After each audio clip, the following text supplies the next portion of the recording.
তাড়াতাড়ি নাও, আমি স্নান করতে যাবো। কি গো, জানলা দিয়ে তো কে মুখ বাড়ালো? ও ঘরে তো বাবা থাকে, কেউ কি মারবে? ঠিক আছে, তুমি পর্দা টেনে দাও। বাবা পর্দাটা টেনে দিল রে। হ্যাঁ, পরে হবে, আমি এখন স্নান করতে যাচ্ছি।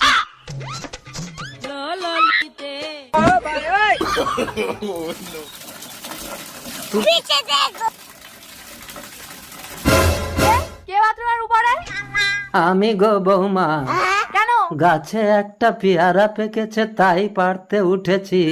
বাথরুমে ছাদ নেই, আপনি উপরে থাকলে আমি স্নান করবো কি করে? কোনো সমস্যা নেই বৌমা, তুমি স্নান করো। ওই গো, বেরিয়ে এসো তো। কি হয়েছে ময়না? দেখো না, আমি স্নান করছি, তোমার বাবা বাথরুমের উপরে উঠে দেখছে। কই? এক্ষুনি তো ছিল, কোথায় গেল? তোমার সমস্যাটা কি বলো তো? তুমি কি আমার বাবাকে তাড়াতে চাইছো? তুমি আমাকে অবিশ্বাস করছো? আরে চুপ করো, বাবা শুনতে পেলে খারাপ ভাববে। আমি ক্লাবে যাচ্ছি। रुको जरा। বাবা আজকের মতো বাল বাল বেঁচে